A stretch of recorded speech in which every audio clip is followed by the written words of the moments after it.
बस्तर, जहां कभी नक्सल चुनौती सुर्खियों में रहती थी, अब वहीं होने जा रही है सुरक्षा और विकास की सबसे बड़ी सियासी बैठक।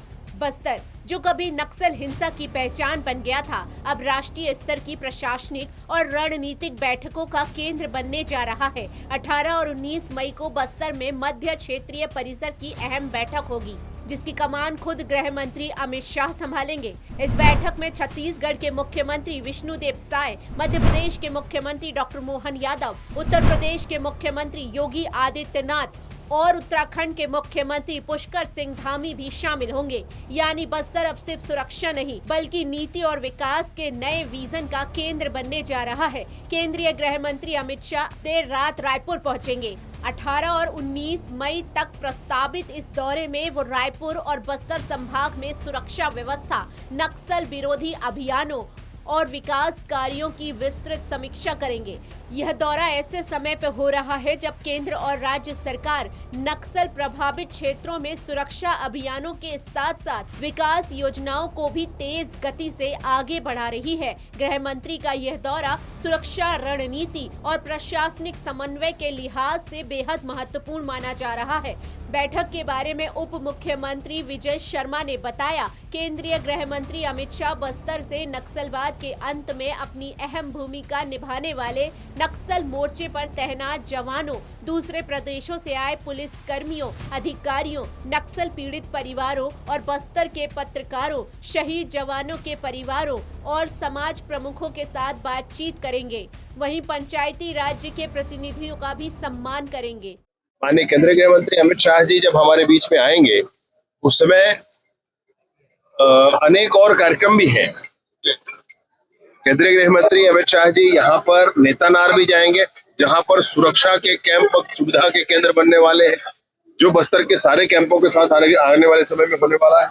साथ ही साथ ऐसे सारे ही स्टेक होल्डर्स जिन्होंने नक्सलवाद के उन्मूलन के लिए काम किया है, उसमें शहीद परिवार भी है, उसमें नक्सल पीड़ित परिवार है, उसमें आर्म्ड फोर्सेस के जवान हैं, उसमें दूसरे प्रदेशों से आने वाले आर्म्ड फोर्सेस के अधिकारी हैं, उसमें हमारे पंचायती राज के जनप्रतिनिधि हैं, उसमें समाज के प्रमुख हैं और पत्रकार साथी हैं। ऐसे सारे लोगों के साथ उनका एक संवाद का कार्यक्रम भी यहाँ रखा गया है। इस दौरान सुरक्षा व्यवस्था, विभागीय तैयारियां, विकास योजनाओं की समीक्षा और आयोजन की रूपरेखा पर विस्तार से चर्चा की जा रही है। सूत्रों के मुताबिक बैठक में अंतर्राज्यीय समन्वय, कानून व्यवस्था, स्वास्थ्य, शिक्षा, रोजगार और विकास से जुड़े अहम मुद्दों पर मंथन होगा। खास बात यह है कि नक्सल प्रभाव कम होने के बाद बस्तर में पहली बार इस स्तर का बड़ा आयोजन होने जा रहा है। ये सिर्फ एक बैठक नहीं, बल्कि बदलते बस्तर की नई तस्वीर है, जहां अब बंदूक की गूंज नहीं, बल्कि विकास, समन्वय और रणनीति की आवाज सुनाई दे रही है। वाराणसी के बाद अब बस्तर में होने जा रही ये परिषद प्रदेश ही नहीं, पूरे मध्य भारत के लिए बेहद अहम मानी जा रही है, जिसके बारे में विजय शर्मा ने बताया। 19 मई को होने वाली कोर बैठक अलग से होगी, जिसमें 4 राज्यों के मुख्यमंत्री भाग लेंगे और बस्तर के विकास पर मंथन किया जाएगा। विजय शर्मा ने कहा कि इसके अलावा बस्तर के डेवलपमेंट पर छत्तीसगढ़ के मुख्य सचिव द्वारा प्रेजेंटेशन भी गृह मंत्री के समक्ष प्रस्तुत किया जाएगा। बस्तर के डेवलपमेंट को लेकर के एक चिंता, बस्तर के डेवलपमेंट को लेकर के एक काम यहाँ पर एक चीफ सेक्रेटरी जो हमारे छत्तीसगढ़ के हैं, उनके माध्यम से वो प्रेजेंटेशन भी किया जाएगा।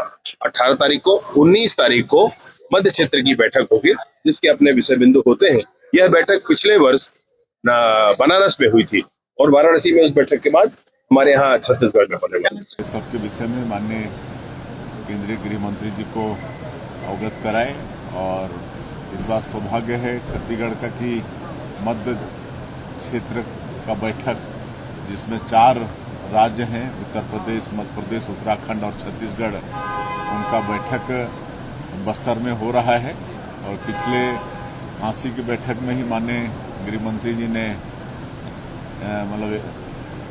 घोषित किया था कि अगला बैठक छत्तीसगढ़ में होगा और वो बैठक होने जा रहा है, तो ये छत्तीसगढ़ के लिए सौभाग्य का विषय है। बस्तर की धरती पर होने वाली ये बैठक साफ संकेत है कि अब ये इलाका संघर्ष की पहचान से निकलकर सुरक्षा, स्थिरता और विकास के नए अध्याय की ओर बढ़ चुका है। नीलम अहिरवार, TV 27 न्यूज।